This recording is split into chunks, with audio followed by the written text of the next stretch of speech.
Սիրելի ռադիո լսողներ եւ ռադիո դիտողներ, Գործարար ալիքի եթերում Դարփինյանի ժամն է, հիշեցնեմ, որ սա պրոֆեսոր Արմեն Դարփինյանի հեղինակային հաղորդաշարն է, ով առաջին խոսափողի մոտ է եւ երկրորդ խոսափողի մոտ ես եմ աշխատում, Դավիթ Խումարյանը, բարև ձեզ։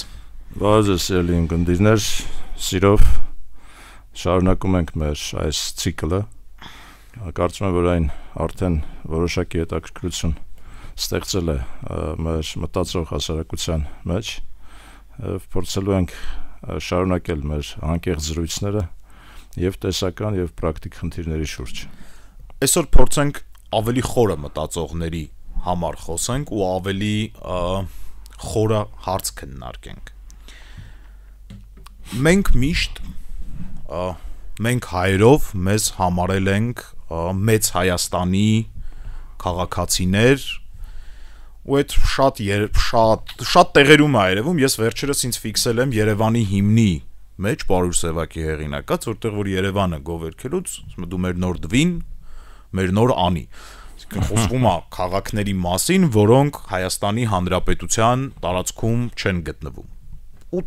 շատ բաներ կա, սկսած Երևանի համայնքներից վերջացրած Արարատ ֆուտբոլի ակումբով, Արարատ կոնյակի գործարանով։ Ինքն մենք մեզ համարել ենք, որ մենք մեր հայրենիքի ինչ-որ փոքր հատվածում ենք ապրում ու մեր հայրենիքը շատ ավելի մեծ է։ 20 թվականից հետո, վերջին իրադարձություններից հետո հասարակություն թեզեր են բերվում ամենաբարձր մակարդակով, որ ու մենք միշտ մեզ լավ ենք զգացել, որ այդպես է։ Այսինքն մենք մեր երեխեքին ենք տենց դաստիարակել, ես միշտ իմացել եմ, որ մենք երզրումից ենք, տղաս մի քիչ էլ մեծանա, անպայման իրան փոխանցելու եմ այդ տեղեկությունը, որ ինքը հստակ իմանա, թե մենք արմատներով որտեղից ենք։ Հիմա 20 թվականից հետո մեզ ասում են, որ այդ այնքան էլ լավ չի, որ դա մեզ խանգարել է այսքան ժամանակ, որ ես իմացել եմ, որ ես երզրումից եմ, դա ինձ կաշկանդել է ինչ-որ գործողությունների մեջ ու կա Հայաստանի Հանրապետությունը իր այս տարածքով ու այս էլ մեր հայրենիքն է ու այսքանն է ու մեր բոլոր հետագա պլանները եւ մեր սրտերում պիտի սա լինի, ոչ թե այն ինչ մենք իմացել ենք։ Կուզեի այդ քննարկեինք։ Գիտեք, դուք իշտակեցիք Երևանի հիմնը։ Ես կասեմ, որ Երևանի բոլոր համայնքները գրեթե մեր արևմտյան Հայաստանի գավառների եւ կամ քաղաքների անվանումներն են։ Իսկապես դա այդպես է, գիտեք, այստեղ գալիս է խորքային հակասությունը հայրենիք եւ պետություն հասկացությունների մեջ։ Եվ կարծում եմ, որ պատահական չէ, որ վարչապետ Փաշինյանը վերջերս շեշտադրում է կատարում, որ հայրենիքը հենց դա պետությունն է, պետությունը դա հայրենիքն է, եւ փորձում է նույնականացնել, որովհետեւ մեզ հայերիս մեջ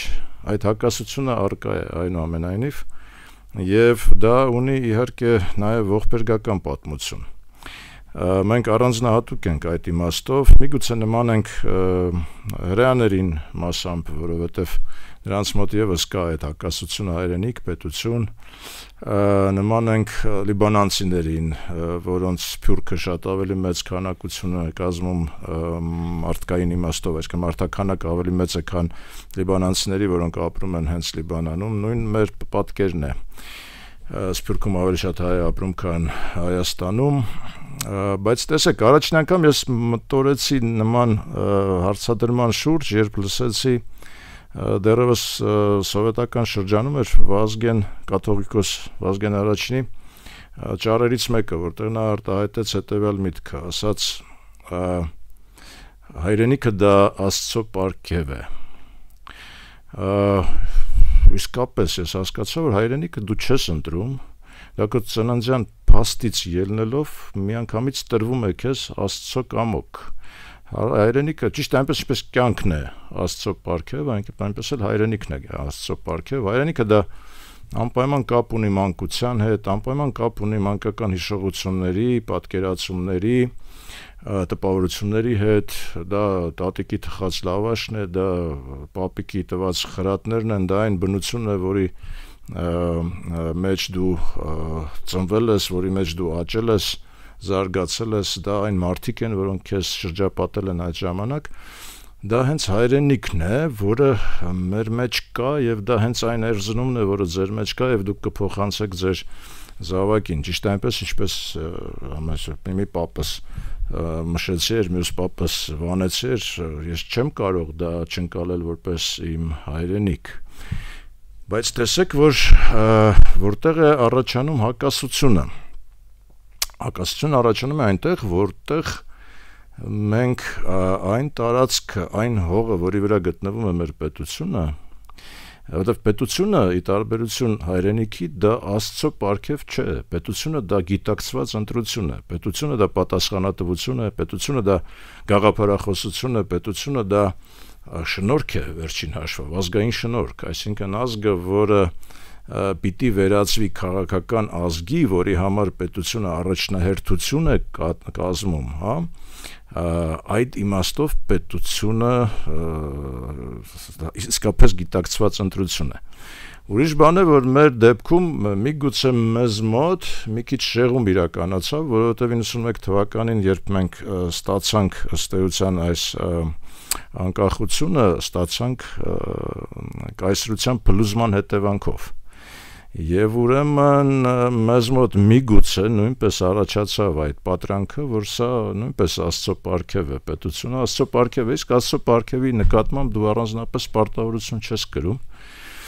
Գաղափարախոսություն պետք չէ, պետություն է, հիմա դու ծնվեցիր ես պետությունում, ստացար անձնագիր եւ այլն, դա ինչ-որ բնական մի երևույթ դիտարկվեց առանց պարտավորությունների։ Եվ իհարկե այստեղ կա Պրոբլեմ կա նաև, ես հիշում եմ 90-ականներին, երբ մենք նոր կառուցում ենք մեր պետական ինստիտուտները,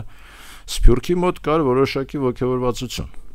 Եվ պիտի շեշտենք նաև, որ Սփյուռքը այդ ժամանակ հիմնականում Արևմտյան Հայաստանի Սփյուռքն էր, որտեղ սովետական միությունը փլուզվել էր, սովետական հայերը, որոնք մնացել են Ռուսաստանում, Ղազախստանում եւ այլն, դրանք նույն սովետական հայերն են, որոնք որ նաև Հայաստանում են, հա, այդպես առանձնապես մեծ տարբերություն չկար։ Բայց որպես Սփյուռք մենք այո դիտարկում ենք Արևմտյան Սփյուռքը եւ այստեղ առաջացավ երկրորդ հակասությունը, տեսեք, ստեղծվեց պետություն այն հողերի վրա, որոնք այդ հողերը, մեր այսօրվա պետության հողերը, որ պետության հիմքն է կազմում, այդ հողերը հայրենիք չէին մեր Արևմտյան Սփյուռքի համար։ Սփյուռքահայերի համար հայրենիք էր Վանը, Մուշը, հասկանում եք, Իգդիրը, Բիթլիսը, Սեբաստիան, բայց ոչ Սևանը, ոչ Գորիսը, էլ չասեմ ոչ Ղարաբաղը, հիշում եք, վերջերս նաև Արցախյան այդ պատերազմից հետո արտահայտություն կամ գնահատական հնչեց, որ առաջին Արցախյան պատերազմում Սփյուռքահայերից 13 հոգի էր մասնակցել ընդամենը այդ պատերազմին։ Գիտեք, ես կարծում եմ, որ եթե այդ պատերազմը լիներ Մուշի համար կամ Վանի համար, շատ ավելի շատ սփյուռքահայեր կմասնակցեին, որովհետև նրանց համար հայրենիքի պատկերացումը հենց դա է։ Հասկանում եք, եւ այստեղ կա արդեն երկրորդ հակասությունը, ոչ միայն ասենք պետությունը չի ընկալվում որպես առաջնահերթ արժեք, այլ նաեւ հայրենիքը այս հողատարածքում չի դիտարկվում է շատ ավելի լայն հողատարածքում, որը գտնվում է այսօր դե ֆակտո այլ պետությունների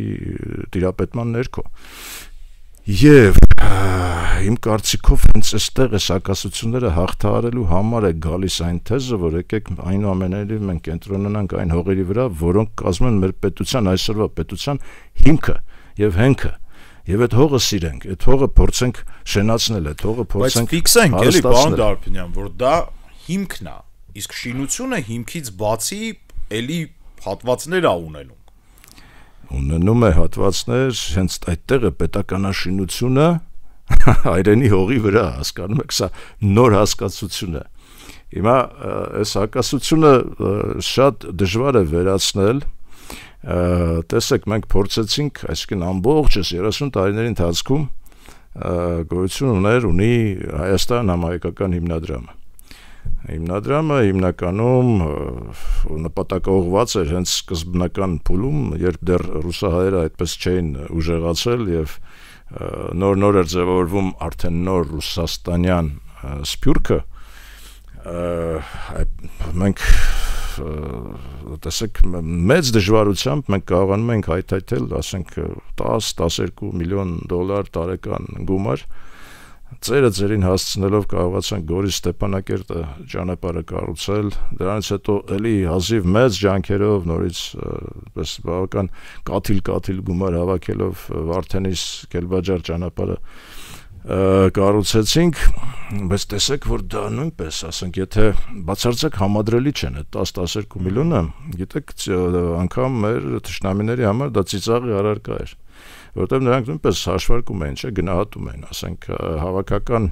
հայերի հավաքական տարեկան եկամուտը կազմում է մոտ $100 միլիարդ, հասկանում եք, հավաքական։ Նրանք այն հայերի, որոնք գտնվում են Հայաստանի տարածքից դուրս։ $100 միլիարդ մենք կարողանում ենք Հայաստան համահայկական հիմնադրամի միջոցով հայթայթել ընդամենը 10-12 միլիոն, 15 միլիոն ասենք թե տարեկան գումար։ Հաջող տարիներին։ Բացարձակապես, այսինքն անընդունել էր, սա ուղղակի անգամ վարկաբեկում էր մեր եւ Սփյուռքին եւ պետությանը, որտեղ առնվազն ասենք այդ 1 միլիարդը, որը 1% կկազմեր, մենք պարտավոր ենք հավաքագրել։ Այսինքն ինչ որ մի բան մենք սխալ արեցինք, ինչ որ մի բան սխալ ենք արել պետության իդենտիֆիկացման հետ կապված նաեւ, այսինքն որն է պետության առաջնահերթությունը։ Տեսեք, պետության իդենտիֆիկացման հետ կապված մի զարհուրելի բան, որը որ նույնպես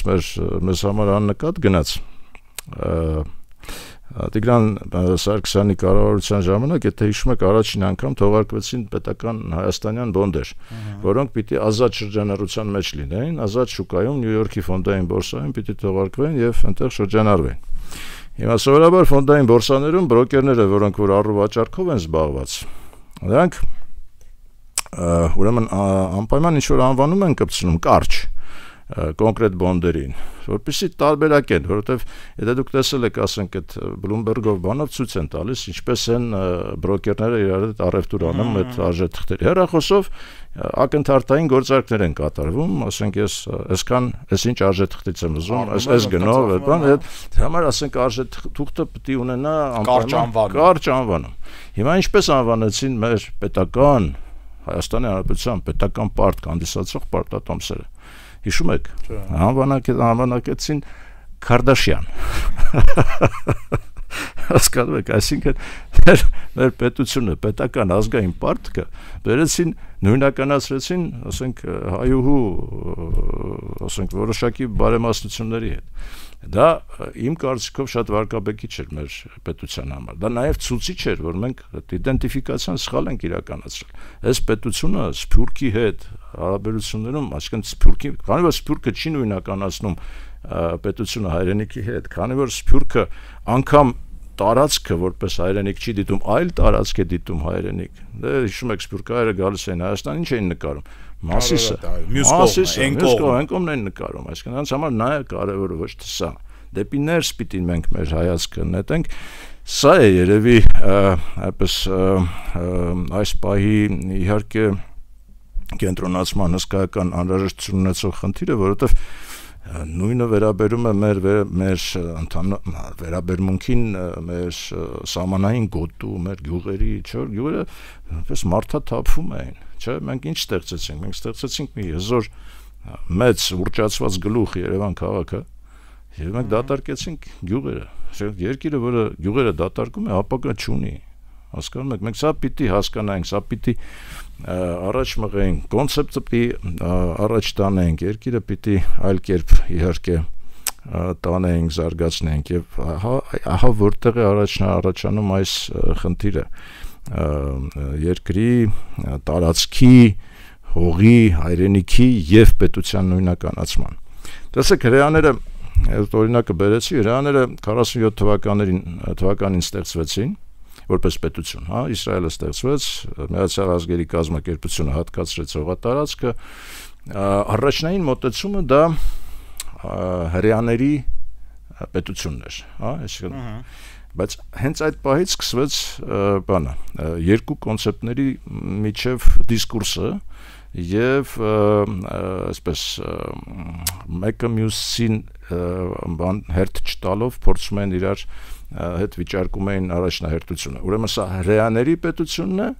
թե հրեական պետությունն է։ Այսինքն բոլոր հրեաների պետությունն է, թե հրեական։ Բնական է, որ կազմավորման առաջին ժամանակահատվածում սա ավելի շատ դիտարկվում էր որպես հրեաների պետություն։ Ես նույնը կարող եմ ասել նաև 91 թվականին Հայաստանը ձևավորելու ժամանակ Սփյուռքում կար կարծիք, որ սա համահայկական պետություն է, էլի։ Բայց աստիճանաբար, երբ գալիս ես արդեն կոնկրետ խնդիրների ես զբաղվում, հասկանում ես, որ սա համահայկական պետություն չէ։ Այդ կապակցությամբ մի բան եմ ձեզ ուզում հարցնեմ։ Մի բան եմ ուզում կարճ շատ պատմեմ։ Մեր ընկեր ռադիո լսող Արտակ Չիբուխչյանը, ում որ ես ողջունում եմ, եթե նա մեզ դիտում է, խոսքը Ենոք Հավանի արտակի մասին է, հասարակությանը ինքը ավելի շատ այդպես է հայտնի։ Ինձ պատմում էր, որ երբ խոսվում էր ռեֆերենդումի մասին, հասարակության մեջ կար սենց բան, որ այ կա 10 միլիոն հայ դուրսը, որոնք որ ուզում են գան Հայաստան, ուզում են երկիր ունենան, որովհետև այդ մարդիկ երկիր չունեն, ապրում են Ֆրեզնոյում են ապրում, LA-ում են ապրում, տենց աշխարհի տարբեր լավ տեղեր ապրում են, բայց այս մարդիկ չունեն հայրենիք։ Հիմա մենք շուտ պետք է անկախանանք, որ այս մարդիկ երկիր ունենան, կարենան գան։ Ոսմա մենք տենց բոլորս գնացինք, ընտրեցինք, հետո տեսանք, որ այդ մարդիկ չեն գալի։ Հիմա ես հասկանում եմ, որ պետության կարևորությունը մեծ է, պետության աշխատանքը մեծ է, բայց եկեք մի հարց քննարկենք, էլի արդյոք նորմալ է, որ պետություն ունեցող ազգը սփյուռք ունի։ Ընդհանուր առմամբ, որպես երևույթ։ Գիտեք, դա ոչ նորմալ է, ոչ էլ աննորմալ է, դա հանգամանքների բերումով է։ Հիմա մենք սփյուռք ունենք, որովհետև գենոցիդալ գործողություններ են իրականացվել մեր ազգի 100 տարի առաջ, բան 100 տարի առաջ ինչ որ մի բան ա եղել, սերունդներ անցել են, հիմա անկախ Հայաստան կա 30 տարի։ Շատ լավ, բայց այդ սերունդները դարձել են արդեն այդ երկրների քաղաքացիներ, ընդհանրապես որպես պետություն նրանք դիտարկում են այն պետությունը, որտեղ հարկեր են վճարում։ Հասկանում եք, դա քո պետությունն է, այն պետությունը, որտեղ դու հարկեր ես վճարում, որտեղ դու ռեզիդենտ ես։ Կարանք ֆիքսենք, որ իրանց հույսին չմնանք այլևս մեզ հաշվելուց։ Մենք երբեք, որ մեկի օրինակ մենք միշտ խոսացել ենք սփյուռքը եւ այլն։ Շատ սխալ է եղել, գիտեք, նաեւ այդ մեր ակնկալիքները, այսպես ասած, սփյուռքից ինչ են եղել, չէ, այդպես են ասում, կթուկով է սփյուռքը, միայն փողի համար ենք, մենք դիմում ենք միայն փող ուզելու եւ այլն, փողն էլ ինչպես տեսնում ենք, այդպես առանձնապես ինչ էր դա, ուղղակի մի կաթիլ էր, բան չէր, բայց մենք պիտի վերաբերվենք սփյուռքին ոչ թե որպես կթուկով, մենք պիտի մեր պետական առաջնահերթությունները ֆիքսենք եւ սփյուռքին ներգրավենք այդ առաջնահերթությունը լուծելու համար։ Տեսեք ինչ ստացվեց, այս հակասությունը հաղթահարելու համար մասամբ ես կարծում եմ, որ 2000-ական թվականներին մեր պետությունը որպես արտաքին քաղաքականության առաջնահերթություն դիտարկեց ցեղասպանության ճանաչման գործընթացը ամբողջ աշխարհով մեկ։ Այդտեղ կարծես թե նույնականացվեցին արևմտյան սփյուռքի եւ մեր պետության շահերը, եւ սփյուռքը իսկապես բավական ակտիվ կերպով օժանդակեց այդ գործընթացին, եւ մենք ստացանք ռեալ արդյունքներ, մենք ստացանք քաղաքական արդյունքներ։ Կարծեմ 27 պետություն, աշխարհի 27 պետություն, այդ թվում ոչ վերջի պետությունները, բավական լուրջ, ուրեմն աշխարհակաղակական դերակատարում ունեցող պետություններ ընդունեցին այդ փաստը եւ դատապարտեցին ցեղասպանությունը, նաեւ որոշակի ճնշում, բարոյական ճնշում, ես կասեի, գործադրելով Թուրքիայի վրա։ Այսինքն այնտեղ, որտեղ նույնականացան մեր շահերը, մենք ստացանք արդյունք։ Բայց հասկանանք, թե այդ արդյունքը ինչքանով էր նպաստում մեր Հայաստանի Հանրապետության մեր պետական շահերին։ Պարզվեց, որ ոչ մի կերպ ես կարծում եմ, որ անգամ որոշ իմաստով վնաս տվեց, որովհետև պետությունը, եթե տեսեք, պետությունը որևէ այլ պահանջ չէր ներկայացնում, հա, ասում էր ճանաչեք, բայց դա ընդհանրապես բարոյական ինչ-որ մի խնդիր էր, որը պետք էր դնել երևի թե Թուրքիայի հետ ինչ-որ բանակցային սեղանին այդ բարոյական խնդիրը։ Այդ տեսեք, օրինակ ասենք մենք այո, աջակցում ենք այդ գործընթացին, բայց մենք կդադարեցնենք, եթե դուք ենթադրենք կատարեք այս ինչ քայլը։ Տեսեք 90-ականներին Թուրքիան եւ անգամ 2000-ականներին, մինչեւ 2008-9 թվականները ես կարծում եմ, որ Թուրքիան բավական նեյտրալ էր իրեն պահում հայ-ադրբեջանական Ղարաբաղյան հակամարտության հետ կապված։ Համենայն դեպս որևէ առերևույթ գործառույթ նրանք չունեին սրա հետ կապված, իրենց պահում էին շատ զուսպ։ Համենայն դեպս մենք այդ ընթացքում ճնշում էին գործադրում միջազգային հանրության միջոցով, ցեղասպանության փաստը ճանաչելով եւ այլն, եւ բերեցինք մի վիճակի, երբ իմ կարծիքով եւ Ռուսաստանը տարածաշրջանում այլ խնդիրներ սկսեց լուծել, ռուս-վրացական իրադարձությունները 2008 թվականի, այնուհետև ռուս-ուկրաինական Դոնբասի խնդիրները, Ղրիմը, ավելի ճիշտ 2014-ին Թուրքիան սկսեց հասկանալ, որ այստեղ այլ խնդիրներ լուծելու շանս է առաջանում եւ առավել եւս այն հանգամանքի նաեւ հաշվի առնելով հանգամանքը, որ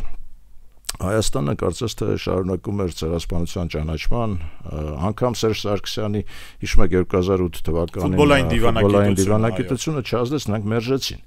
Ինձ համար դա սպասելի էր, որ կմերժեն հենց այդ պատճառով, որովհետև մենք մի կողմից ստանում ենք այդ միջազգային ճանաչման գործընթացը, մյուս կողմից մենք փորձում ենք ինչ-որ ձևով, իմիջիայլոց դա համարձակ քայլ էր բավականաչափ եւ ողջունելի քայլ էր, բայց տեսեք, որ ավարտվեց ոչնչով։ Հիմա իհարկե սեփական պետություն ունենալը դա մեծ շռայլություն է, դա քաղաքական ազգի հասանելիքն է, հասկանում եք, որ ազգը գիտակցում է իր պատասխանատվությունը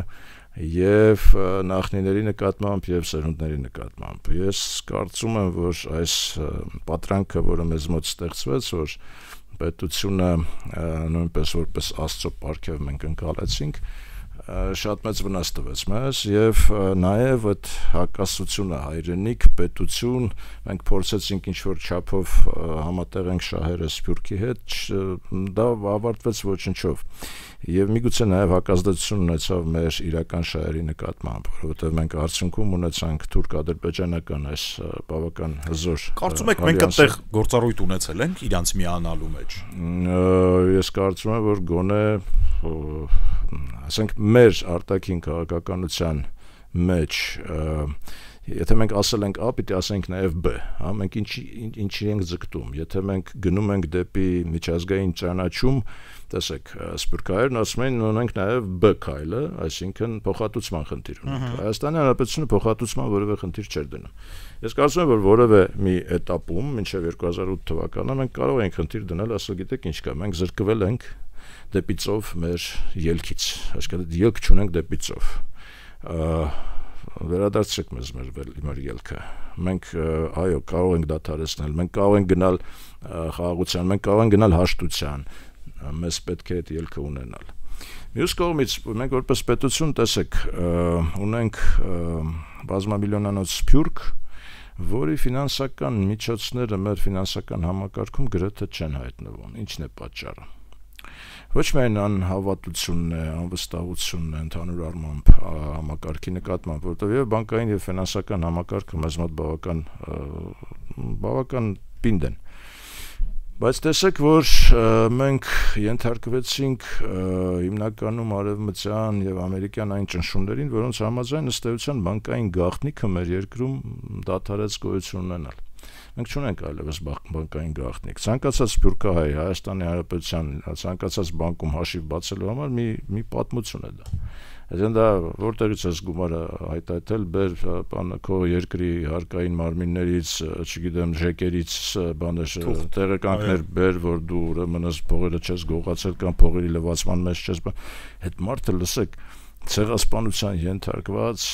ազգի ներկայացուցիչ է, որը իր որոշմամբ չէ, որ հայտնվել է, ասենք, Միացյալ Նահանգներում, Կանադայում կամ Եվրոպայում կամ արաբական երկրներում, դա իր որոշումը չի եղել, դա հանգամանքների դա կյանքը փրկելով իր նախնիները իրեն տարել գցել են այդտեղ։ Եվ հիմա դու ինքը իրավունք ունի չպատասխանելու այդ հարցերին։ Ինքը իրավունք ունի չպատասխանելու որտեղից էս փողը, հասկանում եք։ Եվ մենք իրավունք չունենք հարցնելու։ Ես կարծում եմ, ես կհամաձայնեի ձեր հետ, եթե խոսքը գնար Հայաստանի քաղաքացիություն ստանալու պարագայում, այսինքն եթե մարդը հայրենադարձվի,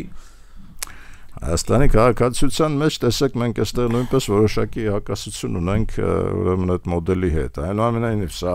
հայերի պետությունը չէ։ Սա հայկական պետություն է։ Սա բոլոր հայերի պետությունը չէ։ Մենք շատ լիբերալ կերպով քաղաքացիություն ենք բաշխում, բաժանում բոլոր նրանց, ովքեր ունեն հայկական ազգանուններ։ Իմ կարծիքով դա ճիշտ չեն անում։ Մարդիկ, ովքեր չեն տիրապետում լեզվին, պատմությանը, չեն տիրապետում պետության առաջնահերթություններին, չգիտեն աշխարհագրությունը, որևէ բան, որևէ առնչություն չունեն, ընդհանրապես ազգանունն է, մենք նրանց շնորհում ենք Հայաստանի Հանրապետության անձնագիրը, որը նրանց օրինակ ասենք վերջին շրջանում բավական շատ են նման դեպքեր Ռուսաստանի Դաշնությունից նրանց ովքեր կան բանակից են փախնում կամ պատերազմից են ուրիշ բանից են, այսինքն փախածները, ասենց ասենք, որոնք ճարահատյալ են եկել։ Բայց մենք ինչ ենք նրանց տալիս այդ մինչև նա Թումանյանը չի արտասանում, Անգիր չի անում, մինչև նա գիտեք ես վերջերս մի դեպքի հետ առնչվեցի, մի ընկեր ունեմ Վրաստանում, որի կինը վրացի է։ Ուրեմն երկար ժամանակ ապրել են Ռուսաստանում, հիմա ստանան վրացական քաղաքացիություն, վրացի են, այնտեղ ծնվել, մեծացել, լեզուն տիրապետում եղել, չի կարողացել հանձնել լեզվի քննություն, ասեն գնա մի տարի հետո կգաս, որովհետև երկար տարիներ Ռուսաստանում ապրելով ինչ-որ բաներ մոռացել, հա։ Հիմա մենք ավտոմատ կերպով շնորհում ենք քաղաքացիություն նրանց, ովքեր լեզվին չեն տիրապետում։ Դա անթույլատրել է իմ կարծիքով։ Սա պետք է խստացնել, որովհետև դրանք որևէ օգուտ, դրանք այսինքն Հայաստանի անձնագիրը նրանց օգուտ տալիս է, բայց նրանք որպես Հայաստանի քաղաքացի որևէ օգուտ այստեղ չեն, հələ մի բան էլ վնաս են տալու։ Վնաս են տալու, որովհետև նրանք մեր անձնագիր ունենալով չեն ղեկավարվելու մեր շահերով։ եւ չեն ղեկավարում մեր շահերը, հասկանում եք, իմ կարծիքով դրանք սա պետք է լիբերալիզմը պետք է դադարեցնել, շատ ավելի խիստ վերաբերվել քաղաքացիության շնորհմանը եւ այո, հենց նրանց ովքեր կտիրապետեն Թումանյանին, կտիրապետեն պատմությանը, հասկանում եք,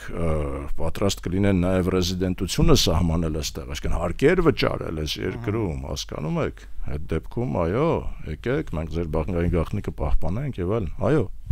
Նույնիսկ համայնքական բանկի գաղափար կար ժամանակին, ես չիմացա ինչ եղավ այդ։ Ես ոնց հասկացա մի քանի անգամ ա եղել այդպես խոսակցություն։ Գիտեք, այդտեղ էլ մենք խնդրեմ ունենք, այսպես ասած, գլոբալ հայերի հետ։ Ես միշտ ունեցել եմ այդ խնդրեմը գլոբալ,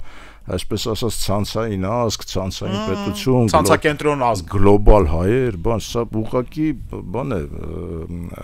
ողողում է մեր պետության հիմքերը։ Սա չի կա, սա անթույլատրելի վնասակար տեսություն է։ Իմ կարծիքով այդ համայնքական բանկի գաղափարը նույնպես այդ գլոբալ հայերից էր գալիս։ Դրա համար էլ փլուզվեց, չաշխատեց այդ։ Այսինքն մենք առաջնային խնդիրը Հայաստանի Հանրապետության ձևավորումն է եւ պնդացումը։ Մենք որպես երկիր, որպես պետություն պիտի կայանանք։ Դրանից հետո նոր մտածենք, որ մենք ինչ որ հայեր ունենք, բան, եկեք մի հատ համայնքական բան, բայց Հայաստանակենտրոն գործողություններով։ Իմ կարծիքով մենք այստեղ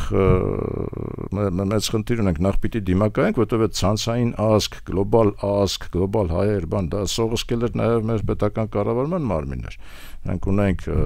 բարձրագույն ղեկավարներ, որոնք նման տերմիններով էին, ասենք, ղեկավարվում եւ նման հասկացության մեջ, որ իրենք գլոբալ հայ են։ Մենք գլոբալ հայ չենք։ Մենք Հայաստանի Հանրապետության քաղաքացիներ ենք, սա մեր երկիրն է, սա մեր պետությունն է, սա մեր հողն է։ Գիտեք, հիշեցի 1800, եթե չեմ սխալվում, 96 թվականին Ռուսաստանի Դաշնությունում եւ ուրեմն նաեւ Դաշնությունում չէ, ցարական Ռուսաստանում եւ ուրեմն նաեւ այս արևելյան Հայաստանում, որը ցարական Ռուսաստանի մաս էր, մարտահամար էր անցկացվում։ Այդ մարտահամարի հարցերից մեկը, ինչպես գիտեք, ասենք, ձեր զբաղմունքը ինչ է, հա։ Նիկոլայ II-ը գրել էր «Խազային земли русской», ռուսական հողի տեր։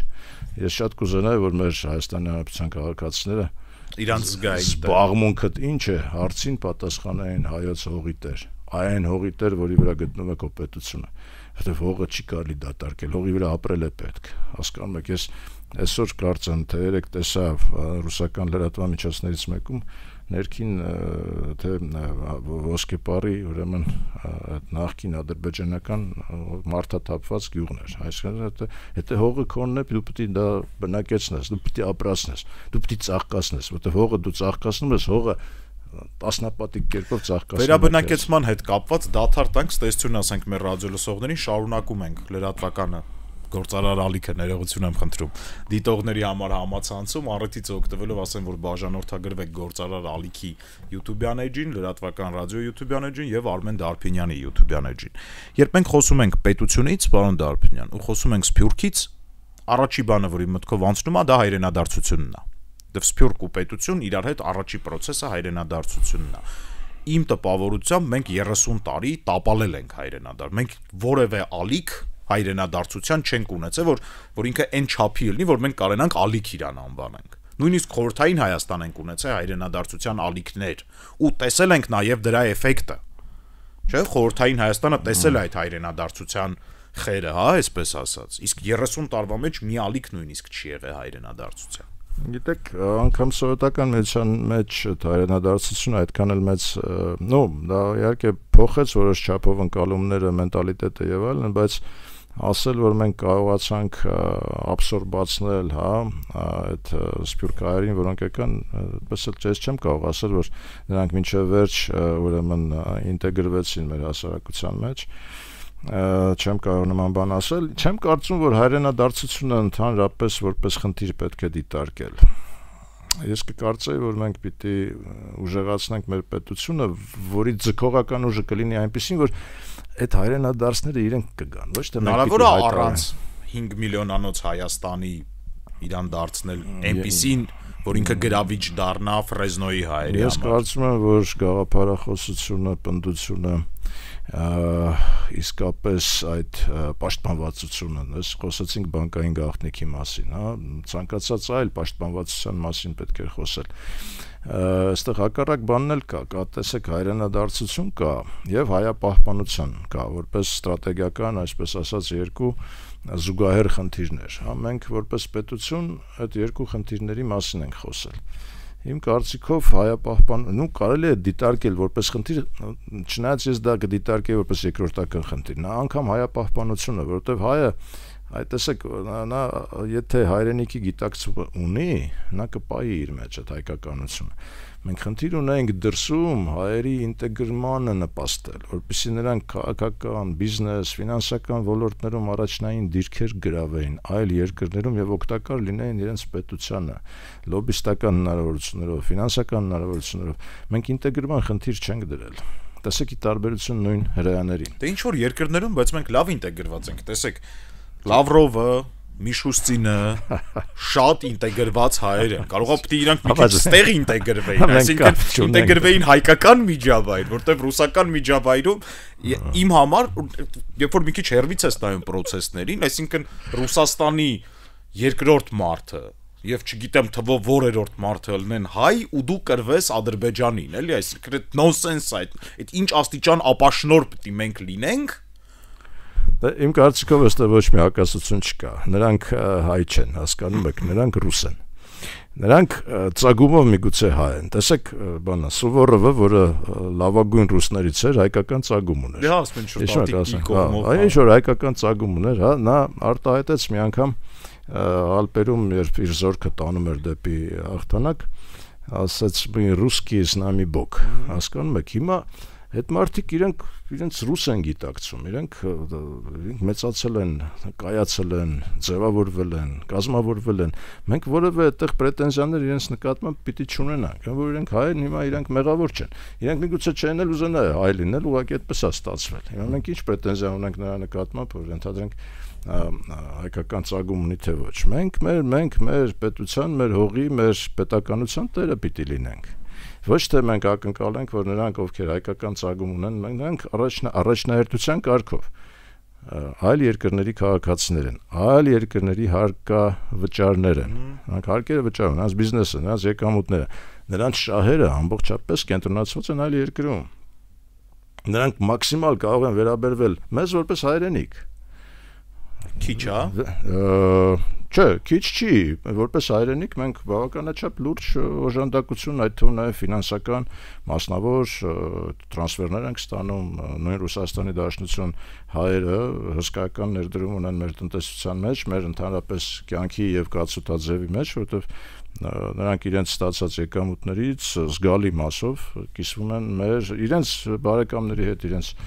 մեր ազգաբնակչության հետ, այսինքն մենք այդտեղ ունենք այդտեղ այդ դիվիդենդը, բայց դա կապ չունի մեր պետության հետ, պետականության հետ, դա նրանց ընդհանրապես ազգային մղումն է, ընդհանրապես հայրենիքի գիտակցումը։ Նորից այստեղ խոսում ենք, տեսեք, արևելյան հայերի մասին ենք խոսում, չէ՞, Ռուսաստանյան, Ղազախստանյան հայեր, դրանք արևելյան հայերն են, որոնք այո, իրենց հայրենիքի հողը նույնականացված է այսօր Հայաստանի Հանրապետության հետ։ Ի տարբերություն արևմտահայերի, որոնց հայրենիքի հողը նույնականացված չի մեզ հետ։ Այսօր արևելյան հայերը այդ իմաստով ավելի մեծ ներդրում ունեն այդ տնտեսության մեջ եւ ինվեստիցիոն տեսանկյունից, Ռուսաստանի Դաշնությունը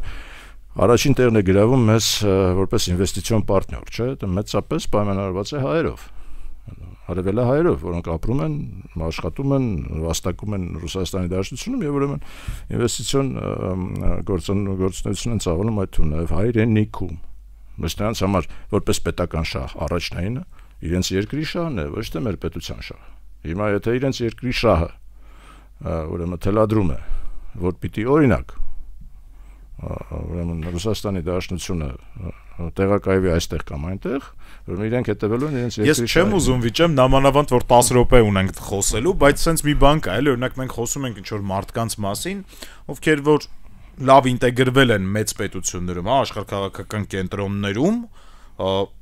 ոնց է կարծում այդ մտավոր պոտենցիալը եւ ունակությունները ավելի պիտանի կլինեին, եթե նրանք լինեին Հայաստանում, զբաղվեին ձեռնարկատիրությամբ, իհարկե շրջանառությունները կլինեին կտրուկ ավելի ցածր, բայց իրանք կլինեին Հայաստանի Հանրապետության հարկատուներ։ Թե երբ իրանք ասենք Միացյալ Նահանգներում են, լուրջ շրջանառություններով մարդիկ, բայց Հայաստանին հասնում է արդար լինենք, էլի, այդ մարդիկ գրանցում են դա investment, բայց մտքում ասում են donation։ Տեսեք ոնց, նրանք կայացել են որպես ինդիվիդուալ մղման արդյունք, որպես ինդիվիդուալ չարչարանքի արդյունք։ Նրանք չեն կայացել այդ երկրներում որպես Հայաստանի Հանրապետության կողմից օժանդակության դրսևորում։ Նրանք ընդամենը այո կարող են եւ որևէ նպաստ չունենալ Հայաստանի կյանքի, որտեղ որևէ պարտավորություն չունեն։ Դե երևի շատերն էլ չունեն հիմա։ Նրանց պարտավորությունը նրանց երկրի նկատմամբ է եւ մենք էլ որևէ իրավունք չունենք նրանցից որևէ բան պահանջելու։ Գիտեք, առավել եւս որ մենք ընդամենը հայապահպանությամբ ենք զբաղվել, նորից եմ կրկնում, որպես պետություն, մենք չենք զբաղվել, մենք չենք խրախուսել ինտեգրումը։ Նույն վրացահայերի օրինակը եթե մենք բերենք, հա, մենք ընդամենը զբաղվել ենք հայապահպանությամբ։ Ոչ այնքան հաջող։ Ոչ այնքան հաջող, այո, մենք ասենք Վրաստանի բանում establishment-ում մենք չունենք, մենք այնտեղ բանը գետոյի կարգավիճակում ենք, անգամ խորհրդարանում որ տեղեր ունենք, դա ոչ թե նրա պատճառով որ մենք ինտեգրվել ենք, դա ասենք խորհրդարանի վրացական մեր հարգարժան մարդիկ լավ մարդիկ ասենք դեպքեր կան որ վրացերեն չգիտեն, չէ՞, ասենք դա ես չեմ կարծում որ դա մեր ուժեղ կողմն է, դա մեր թույլ կողմն է, եթե հայը Վրաստանում վրացերեն չգիտեն, դա մեր թույլ կողմն է։ Ավելին ասեմ, մենք այստեղ Հայաստանում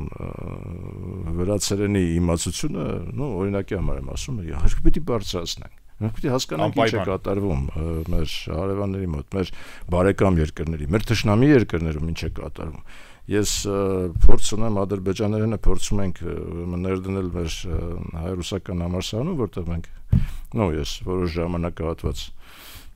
երկար ժամանակահատված ղեկավարում եմ փորձում ենք ներդնել հակասություններ կան, ինչու Ադրբեջանը ինչպես կարելի է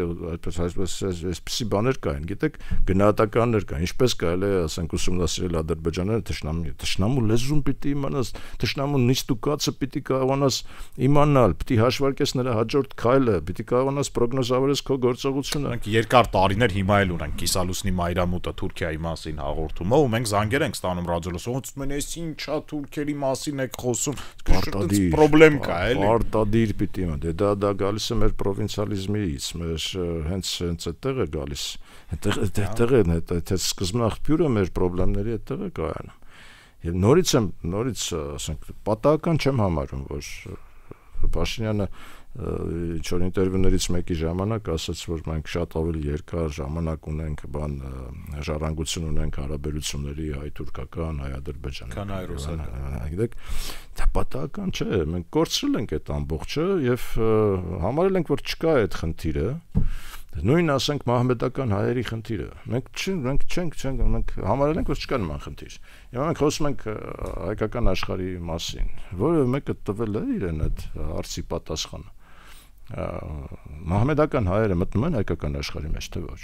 Հա, մենք իրանց որպես մաս համարում ենք, թե չենք համարում մեր։ Հիմա հասկացեք, միլիոնավոր քանակությամբ հասնող հիմա Դիարբեքիրի շրջակայքում այդտեղս սա խամշերն է, էլի սա ծովափը, ասենց հասկանում եք։ Հիմա դրանց, ասենք մենք հաշվարկելու ենք մեր ընդհանուր հաշվարկների մեջ, որ երբ Հայաստանի Հանրապետությունը ինչ օրակարգ ունի այդ մարդկանց հետ շփվելու։ Ես ձեզ ավելին ասեմ, Հայաստանի Հանրապետությունում մենք անգամ չենք կարողացել կաթոլիկներին մինչև վերջ ասենք ինտեգրել։ Էլի գետո ենք ստեղծել Շիրակի շրջանում, այնտեղ ասենք մարզում որոշակի ասենք կաթոլիկների համար ասում ենք ֆրանկերն են։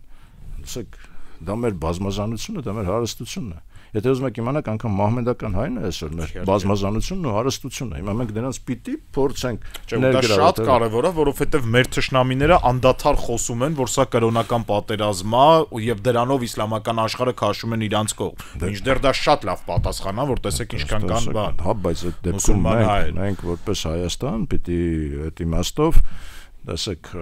երկակի խնդիր ունենք, էլի, առաջին խնդիրը իհարկե այդ նույնականացնելն է, որովհետև մենք պիտի մեր ուշադրությունը սևեռենք մեր այն հողերի վրա, որոնք կազմում են մեր այսօրվա պետության հենքը եւ հիմքը, որտեղ առանց այդ հողերի մենք պետություն չունենք։ Առաջին հերթին։ Երկրորդը արդեն ուժեղանալով, որպես պետություն կայանալով, այո, մենք պիտի կարողանանք ձգողական ուժ հանդես գալ, այնքան տոլերանտ լինենք, այնքան խոհեմ լինենք, այնքան բաց լինենք, այնքան ընդգրկող լինենք, ոչ թե վանող, այլ ընդգրկող, որ կարողանանք անգամ մահմեդական հայերին ներգրավել, քրդերին ներգրավել, հասկանում եք, ներգրավել, որտեղ նրանց հետաքրքրությունը շարժել, մեր հաջողություններով, մեր նվաճումներով, մենք այնուամենայնիվ ինդիվիդուալ տեսանկյունից հսկայական ներդրում ենք ունեցել այն երկրներում, որտեղ կանք, նույն Ռուսաստանում, հասկանում եք, ասենք, Սովետական Միությունում հրթիռները սկսեցին արտադրվել ինժեներ Յոլյանի ուրեմն կառավարմամբ։ Շատերս ենք հիշում կամ տիրապետում ով էր Յոլյանը ընդհանրապես Սովետական Միության համար կամ մեր հայերիս համար։ Չենք տիրապետում։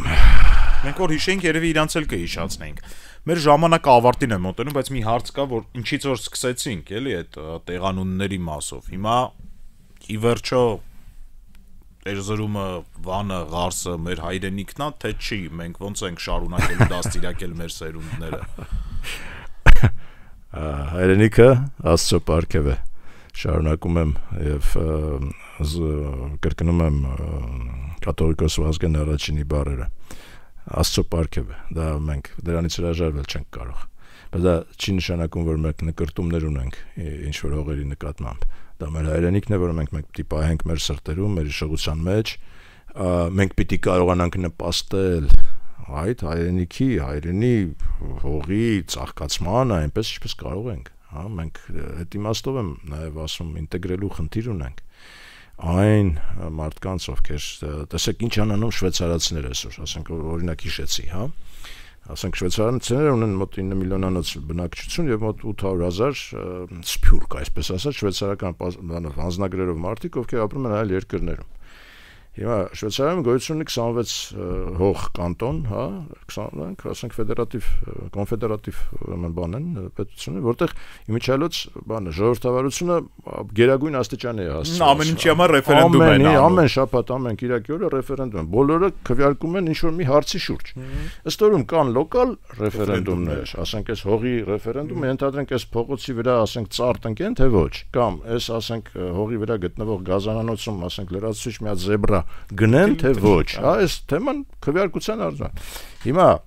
այդ 800,000-անոց սփյուռքի ներկայացուցիչներին նրանք գցել են այդ հողերին, ասել են եղբայր, եթե դու ռեզիդենտ չես, այսինքն չես ապրում Շվեյցարիայում, բայց ունես քո անձնագիրը, դու իրավունք ունես քո բանի կանտոն այնտեղ որտեղ քո պապերն են, քո ծննդավայրն է, գրանցվես, այո, դու գրանցվի եւ մասնակցիր, ասենք այդ ծառը տնկենք, զեբրան առնենք, թե ոչ, դու մասնակցի այդտեղ, բայց ասենք շվեյցարական համապետական խնդիրներին դու չես կարող մասնակցել, կարող ես մասնակցել այն դեպքում, եթե կսկսես հարկերդ վճարել մեր երկրում, այդ դեպքում դու համապետական խնդիրների ռեֆերենդումում նույնպես կմասնակցես։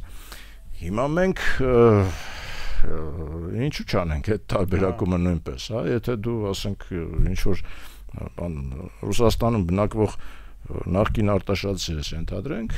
ասենք մասնակցի արտաշատի խնդիրներին եւ մեզ պետք է որ դու մասնակցես արտաշատի խնդիրներին, դու համապետական խնդիրներին չես կարող մասնակցես, որովհետեւ դու գաղափար չունես, մենք ինչ ենք անում, ինչ ենք, գաղափարը կունենաս, կգաս հարկերը կվճարես, կմասնակցես, բայց արտաշատի խնդիրներին մասնակցի։ Ես կարծում եմ լավ գաղափար է, եթե լսում եք մեզ, եւ արտաշատցիներ պնդեք, որ մասնակցեք, եւ այն մարդիկ ումից որ դա կախված է։ Ես կարծում եմ, որ լավ նոտայի վրա ենք ավարտում, բայց